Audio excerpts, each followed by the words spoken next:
Let's start with a confession. Most traders, at some point, believe they're in control. They believe their knowledge, their system, their edge will protect them from disaster. Jim Paul was one of those traders. He rose from humble beginnings, hustled his way onto the trading floor, and quickly became a star. He was smart, driven, and, most dangerously, lucky.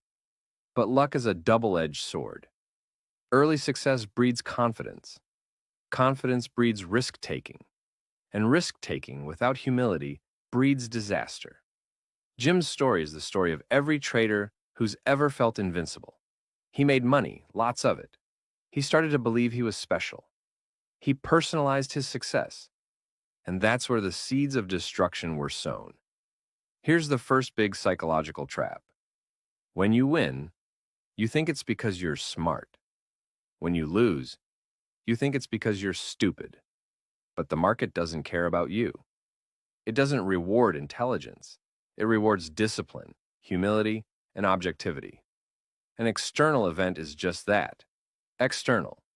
A trade goes up, a trade goes down. But when you internalize it, you make it about you. You let your ego get involved. And when your ego is on the line, you'll do anything to protect it, even if it means ignoring reality. Jim Paul's downfall began the moment he started to believe his own hype. He stopped following his plan. He started making decisions based on emotion, not logic. And when the market turned against him, he couldn't accept it. He couldn't admit he was wrong. Let's talk about loss. Not just losing money, but losing your sense of self. The book breaks down the process of loss into 5 stages, just like grief, denial, anger, bargaining, depression, acceptance. Denial. This can't be happening. The market will turn around. Anger. The market is rigged. It's not fair. Bargaining.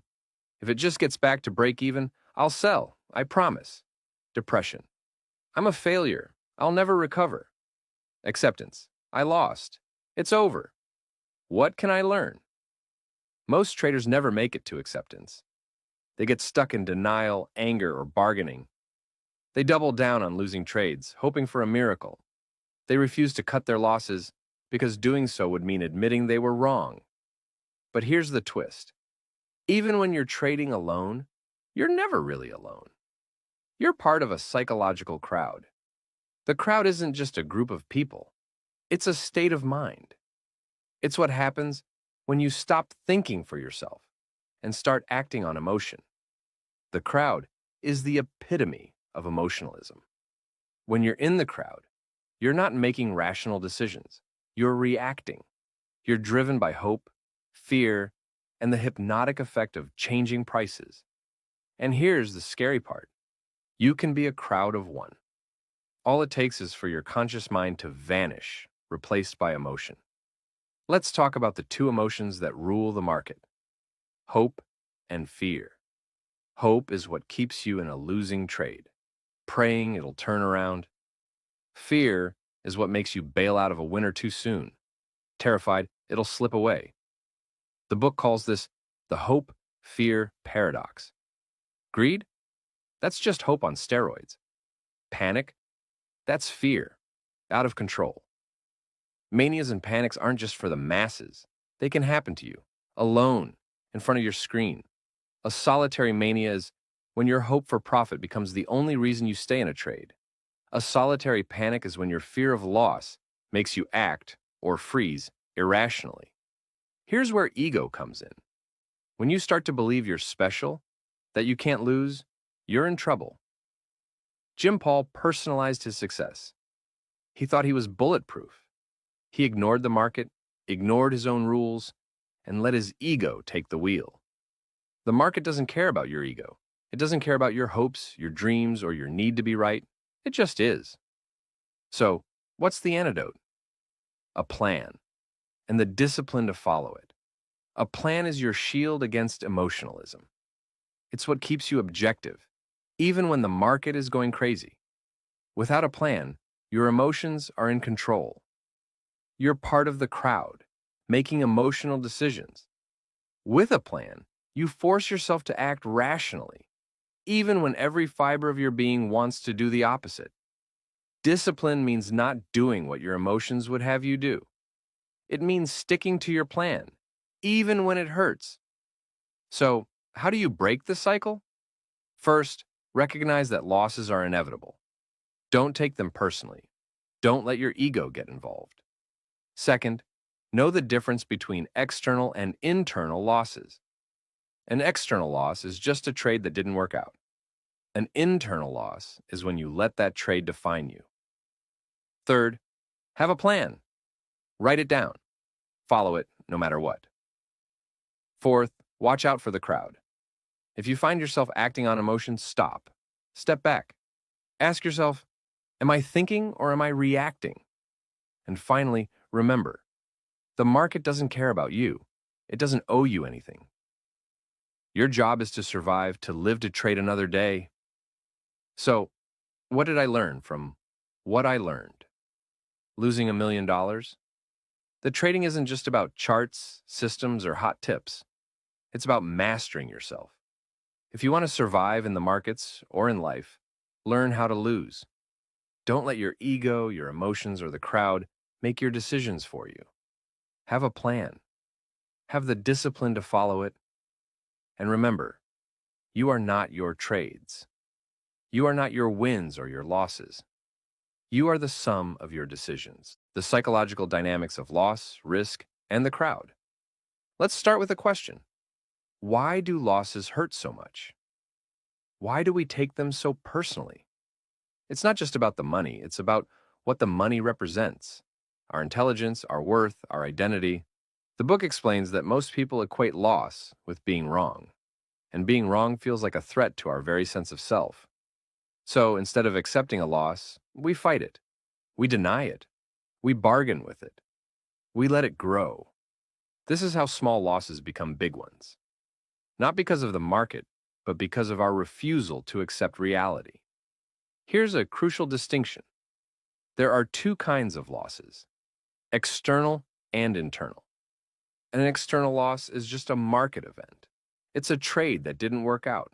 It's part of the game. But when you internalize that loss, it becomes personal. You start to see it as a reflection of your intelligence, your skill, your value as a person. And that's when you get stuck in the 5 stages of loss: denial, anger, bargaining, depression, acceptance. The longer you stay in the first 4 stages, the bigger your losses become. Here's a mind-blowing insight from the book. Games like poker or roulette are discrete events. There's a clear beginning and end. You place your bet, the wheel spins, and it's over. But the market is a continuous process. There's no natural endpoint. You can always hold on a little longer, hoping things will turn around. This is why betting or gambling behavior is so dangerous in the markets. If you treat trading like a game with no end, you can lose everything, because there's nothing to stop you from making the loss bigger and bigger. Let's talk about risk. Most people think they understand it. But the truth is, most traders confuse different types of risk, and that confusion is deadly. There's inherent risk, the kind that comes with any investment or business venture. And there's created risk, the kind you invent by betting or gambling on outcomes that don't have to involve money. The book explains that the real danger comes when you bring betting or gambling behavior into a continuous process like the market. You start acting for excitement, not for profit. You start trying to be right instead of trying to make money. And that's when you lose control. Here's a question every trader needs to ask. What am I really doing? Investing, parting with capital for a long-term, relatively safe return. Speculating, making calculated bets, thinking before acting. Betting, acting, then thinking, trying to be right. Gambling, chasing excitement, not results. The activity doesn't define you. Your behavior does. You can be gambling in the stock market or investing at a poker table. It all depends on your mindset. Let's talk about the crowd. Not the people on the trading floor, but the psychological crowd. The crowd is what happens when you stop thinking for yourself and start acting on emotion. It's the force behind every bubble, every crash, every mania and panic. But here's the twist. You don't need a mob to be part of the crowd. You can be a crowd of one. When you lose your objectivity, when you let your emotions take over, you become the crowd. And the crowd is always emotional, always reactive, always dangerous. The book describes two models of crowd behavior: the delusion model and the illusion model. The delusion model. You become hypnotized by the market, swept up in the excitement, unable to see reality. The illusion model. You take pride in your courage to hold a losing position, convinced the market will turn in your favor. Both models lead to disaster. Both are driven by emotion, not logic. Let's revisit hope and fear. They're not just emotions. They're the engines of manias and panics. Hope keeps you in losing trades, waiting for a miracle. Fear makes you bail out of winners, terrified of losing what you've gained. The paradox? Both hope and fear can destroy you if you let them control your decisions. Emotions aren't bad, they're human. But emotionalism, making decisions based on emotion, is deadly in the markets. The crowd is the epitome of emotionalism. If you want to survive, you have to stay objective. You have to think for yourself, even when everyone else is losing their minds. So, how do you stay objective? How do you avoid becoming part of the crowd? You need a plan, a real plan. Not just a vague idea, but a written, actionable set of rules. A plan is your anchor in the storm. It keeps you grounded, rational, and focused, no matter what the market does. And most importantly, you need the discipline to follow it. Discipline means not doing what your emotions would have you do. It means sticking to your plan, even when it hurts. Here's the scary part. These psychological traps feed on each other. You make a crowd trade. You confuse risk with excitement. You personalize your losses. And the cycle repeats until you're wiped out. So, how do you break the cycle? Recognize that losses are inevitable. Don't take them personally. Don't let your ego get involved. Know the difference between external and internal losses. Have a plan. Follow it, no matter what. Watch out for the crowd. Stay objective. And remember, the market doesn't care about you. It doesn't owe you anything. Your job is to survive, to live, to trade another day. So, what did we learn today? That trading isn't just about charts, systems, or hot tips. It's about mastering yourself. If you want to survive in the markets or in life, learn how to lose. Don't let your ego, your emotions, or the crowd make your decisions for you. Have a plan. Have the discipline to follow it. And remember, you are not your trades. You are not your wins or your losses. You are the sum of your decisions, escaping emotional traps and building real discipline. Let's get real. Every trader at some point falls into an emotional trap. It starts small, a little hope, a little fear, but left unchecked, it grows into something that can wipe out your account, your confidence, and your sense of self. It begins with denial. You tell yourself, it's just a blip. The market will turn. Then comes anger, at the market, at yourself, at the world. Bargaining follows. If it just gets back to break even, I'll get out. But the loss grows. Depression sets in. Finally, if you're lucky, you reach acceptance. But for many, acceptance comes too late. The lesson? The earlier you recognize the trap, the easier it is to escape. Let's talk about the crowd. Not the crowd you see, but the crowd you feel.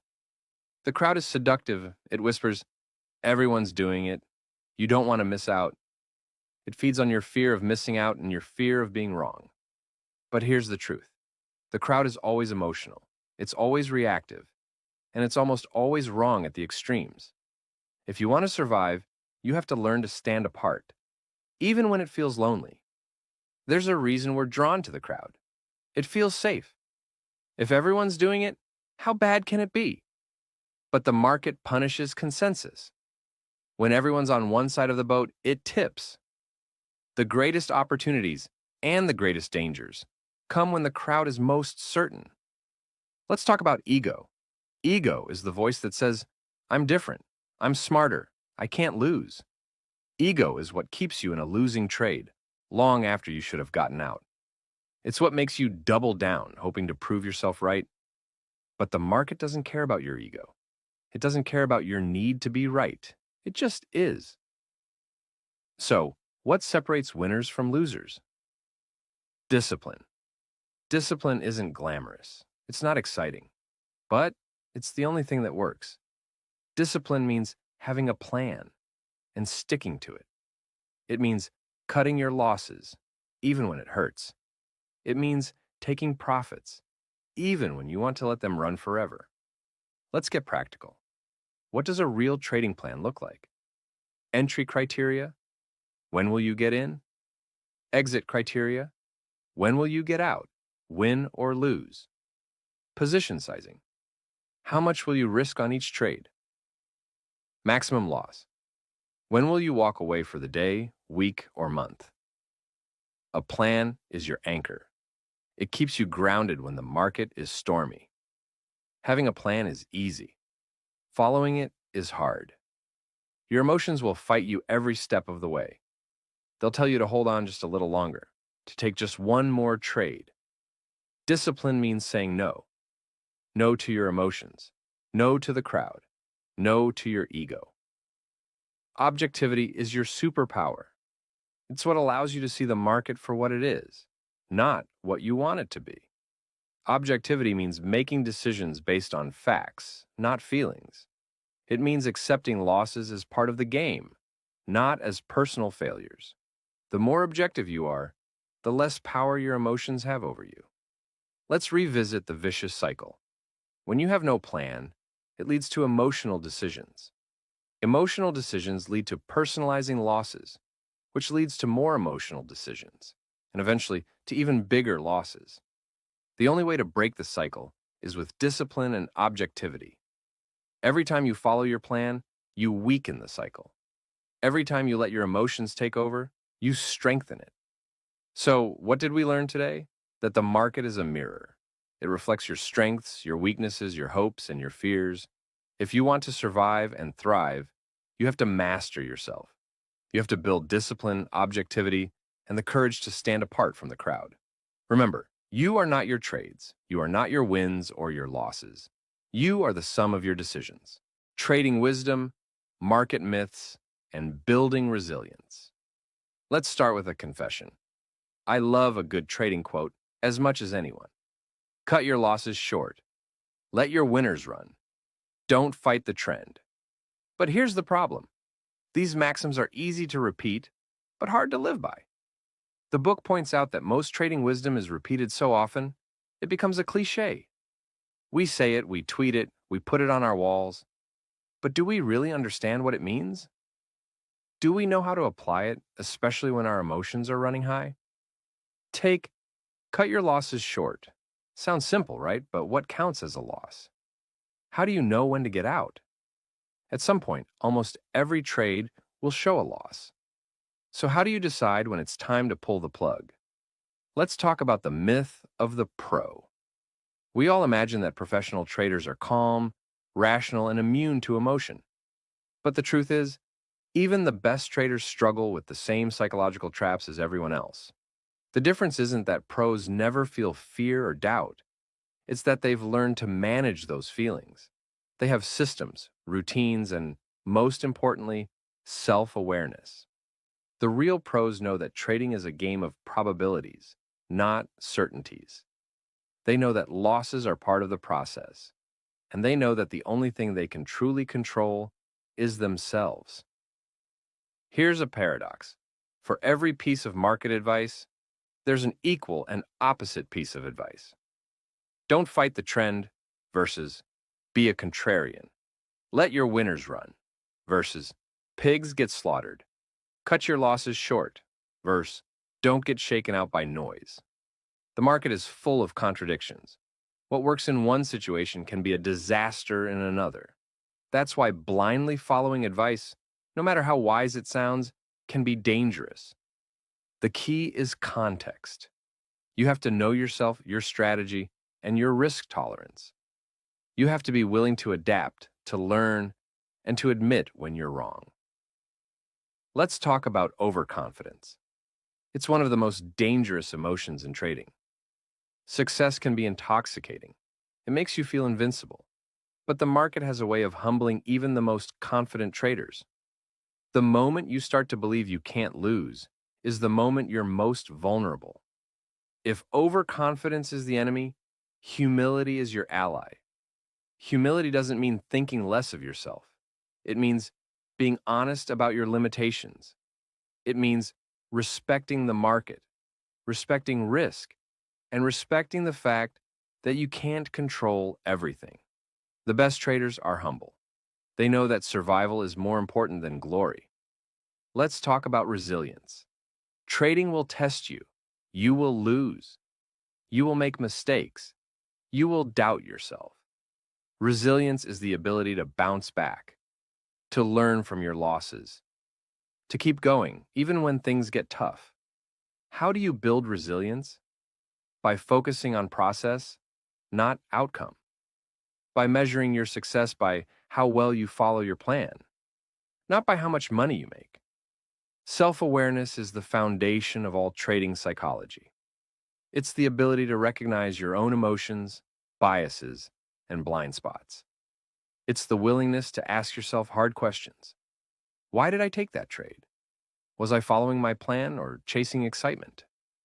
Am I trading to make money or to prove something to myself? The more self-aware you are, the less likely you are to fall into the traps of ego, emotion, and the crowd. So, what did we learn today? That trading wisdom is only as good as your ability to apply it. That the myth of the pro is just that, a myth. That the market is full of contradictions, and the only constant is you. If you want to survive and thrive, you have to build resilience, humility, and self-awareness.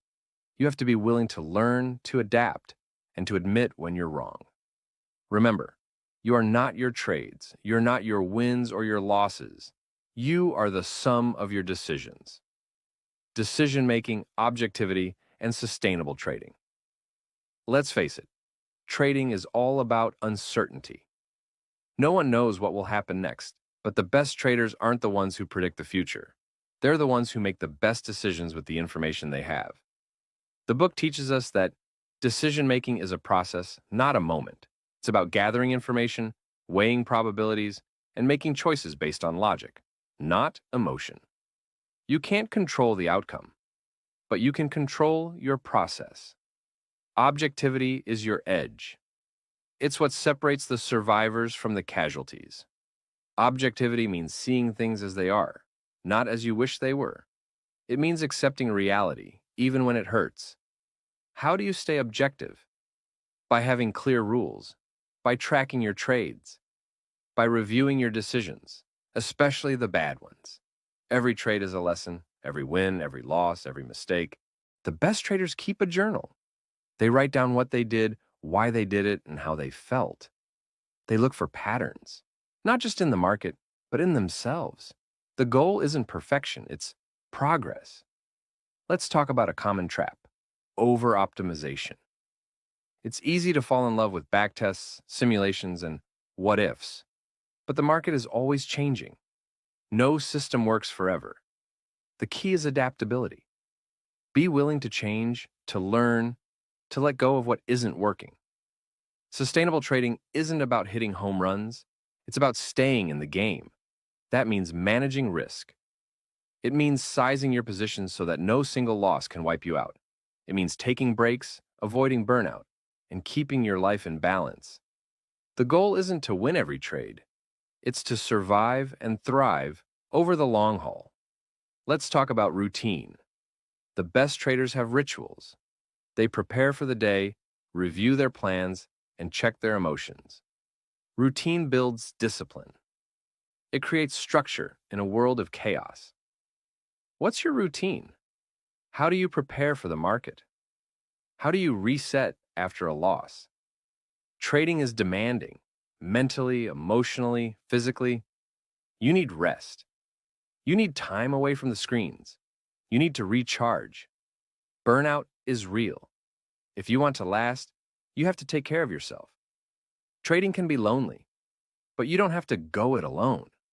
Find a community. Find a mentor. Share your experiences, your struggles, your victories. Learning from others can accelerate your growth and keep you grounded. So, what did we learn today? That trading is a process. That objectivity, adaptability, and self-care are just as important as strategy. If you want to survive and thrive, you have to build a sustainable approach. You have to learn from your experiences, adapt to change, and take care of yourself. Remember, you are not your trades. You are not your wins or your losses. You are the sum of your decisions, rules, tools, and the mindset for long-term success. Let's start with rules. Every successful trader has them. Rules are what keep you from making emotional decisions in the heat of the moment. Rules are your guardrails. They tell you when to get in, when to get out, how much to risk, and when to walk away. Without rules, you're just gambling. With rules, you're running a business. So, how do you build your own rule book? Define your entry and exit criteria.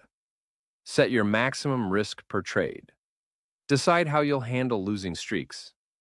Write down your rules and review them regularly. Your rules should be simple, clear, and actionable. If you can't follow them under pressure, they're not real rules.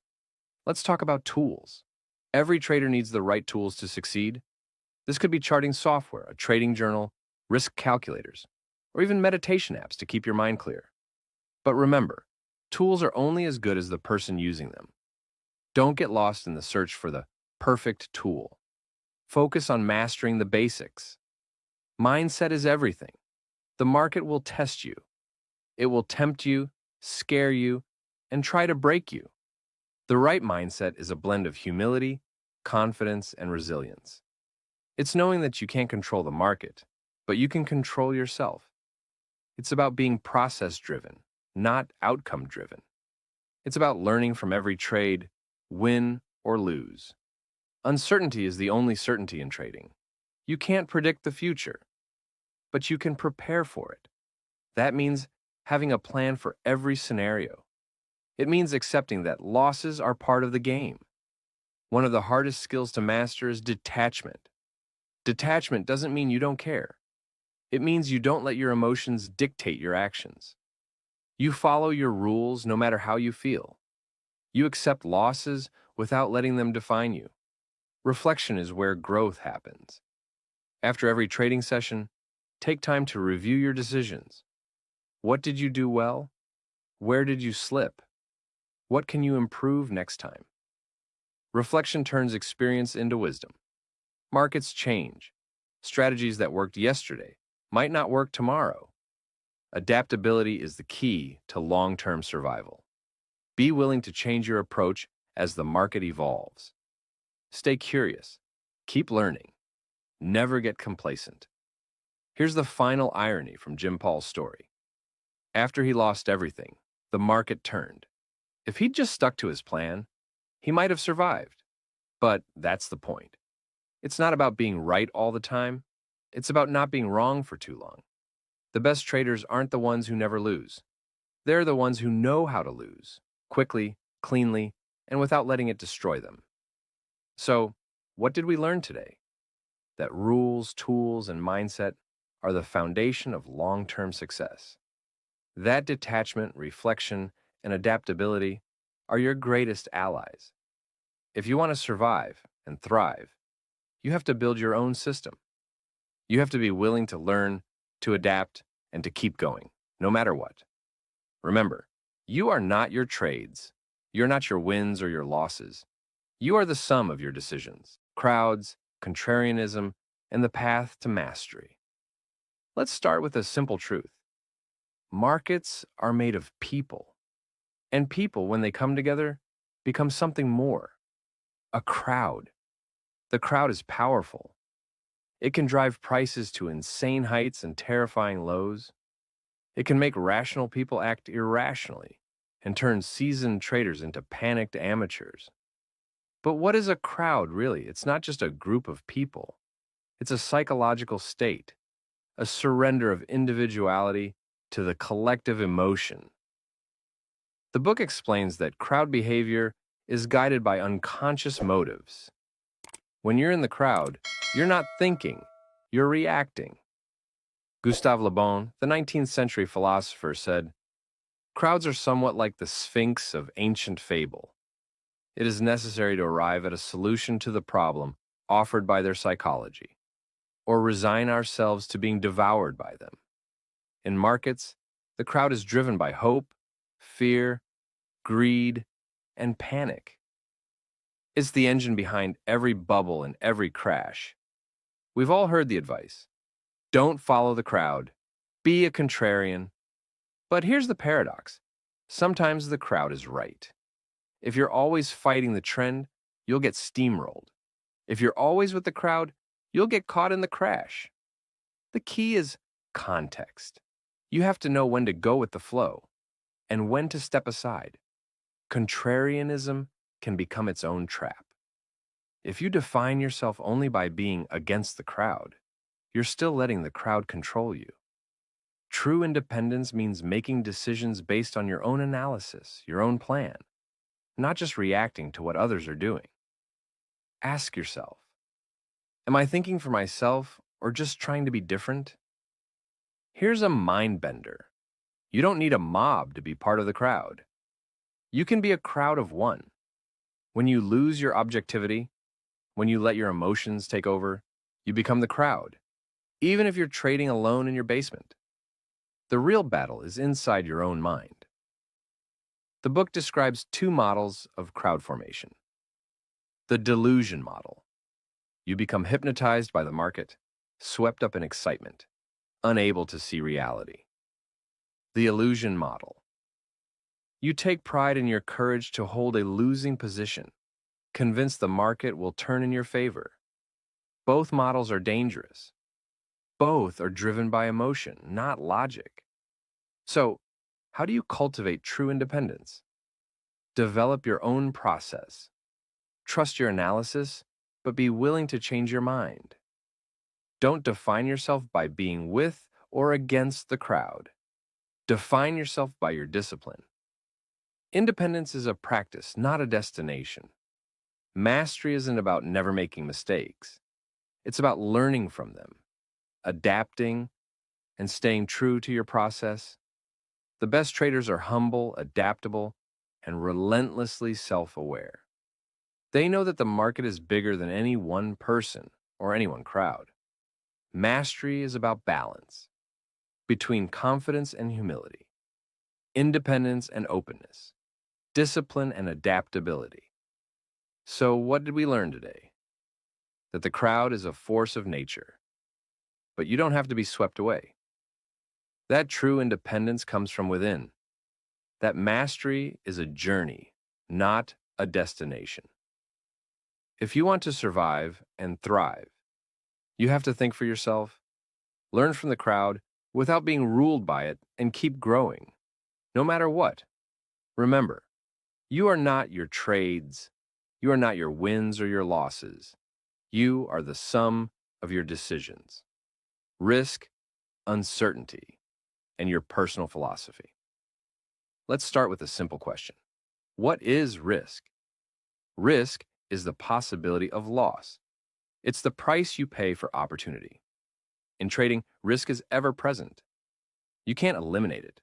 You can only manage it. The book makes a crucial distinction between inherent risk and created risk.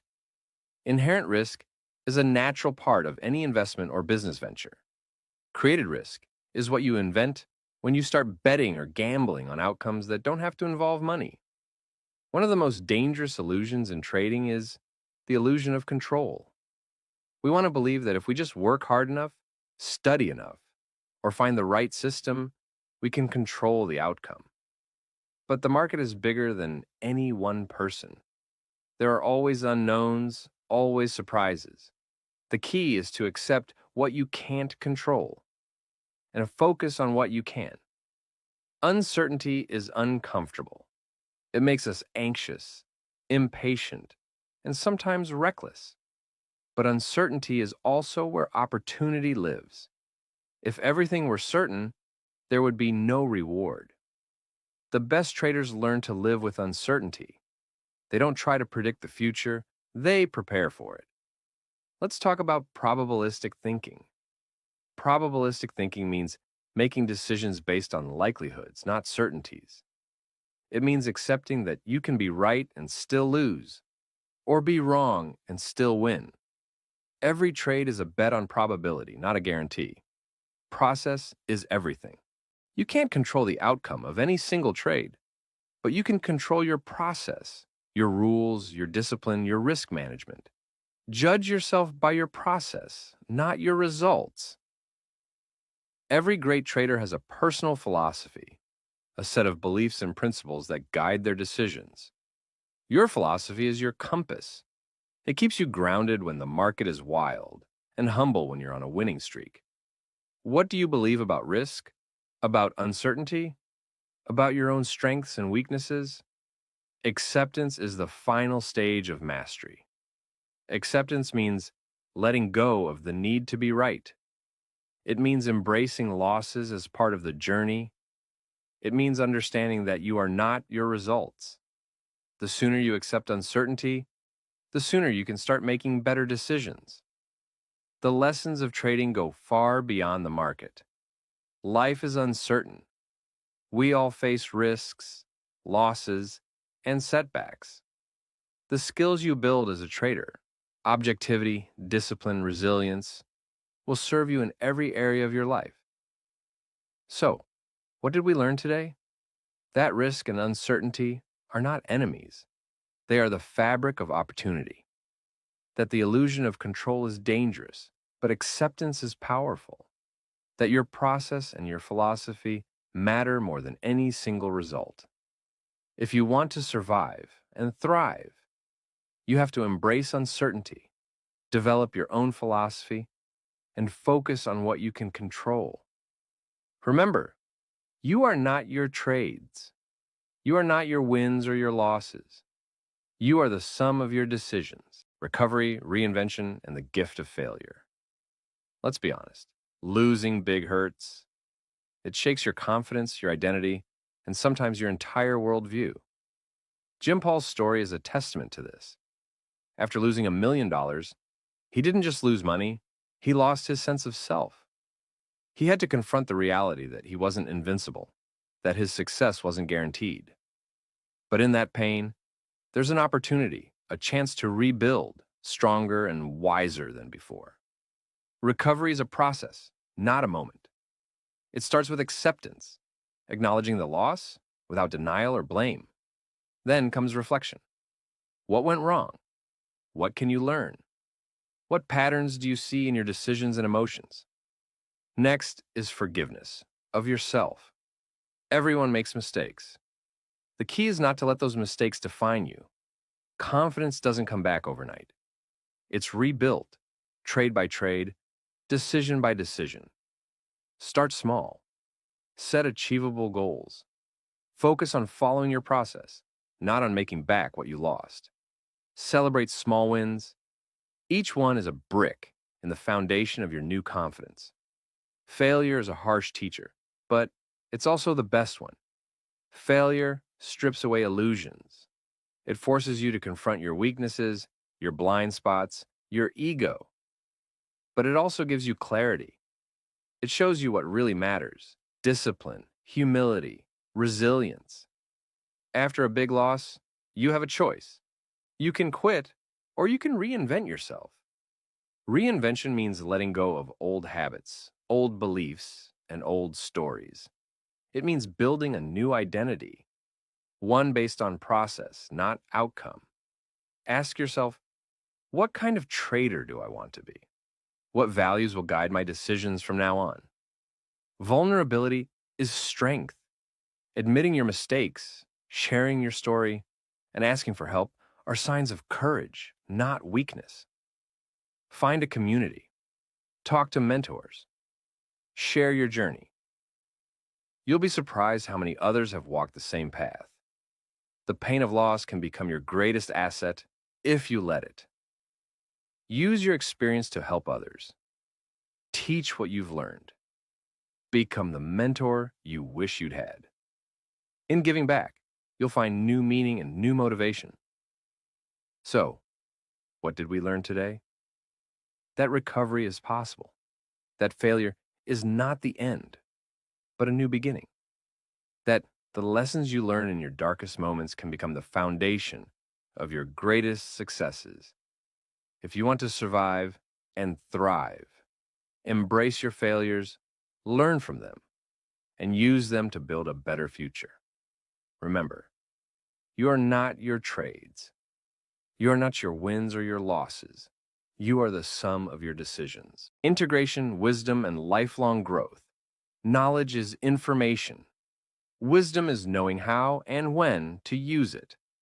You've learned about risk, process, discipline, and the psychology of crowds. But wisdom comes from experience. By living these lessons, not just reading about them. Ask yourself, how will I apply what I've learned? What changes will I make, starting today? One of the most powerful tools for growth is reflection. Keep a journal. Write about your trades, your emotions, your decisions. Review your entries regularly. Look for patterns, both good and bad. Reflection turns experience into insight, and insight into wisdom. A framework is a set of principles and practices that guide your actions. Your framework might include clear rules for trading and risk management, daily and weekly routines, regular self-assessment, a commitment to ongoing learning. The best frameworks are flexible. They evolve as you grow. Growth doesn't happen in isolation. Find a community of like-minded traders. Seek out mentors. Share your journey, your struggles, and your victories. Teaching others is one of the best ways to deepen your own understanding. The market is always changing, and so are you. Commit to lifelong learning, read widely, study psychology, history, and philosophy, not just finance. The more you learn, the more adaptable and resilient you become. Gratitude is a powerful antidote to fear and regret. Be grateful for your wins and your losses. Each one is a teacher. Each one is a step on your journey. Gratitude keeps you grounded, humble, and open to growth. Trading is just one part of your life. Don't let your identity be defined by your P and L. Find meaning and purpose outside the markets. Family, friends, creativity, service. A life with purpose is a life well lived. So, what did we learn today? That wisdom is more than knowledge. It's lived experience, reflection, and growth. That a personal framework, community, and gratitude are the foundations of resilience. That lifelong learning and purpose are the keys to fulfillment. If you want to survive and thrive, commit to growth, reflection, and purpose. Let your journey in trading make you wiser, stronger, and more compassionate. Remember, you are not your trades. You are not your wins or your losses. You are the sum of your decisions and the lessons you choose to carry forward. If you found this series helpful, hit like, subscribe, and share it with someone who needs to hear this. Drop a comment below. What's the most important lesson you've learned on your trading journey? Let's keep growing together. Thank you for watching.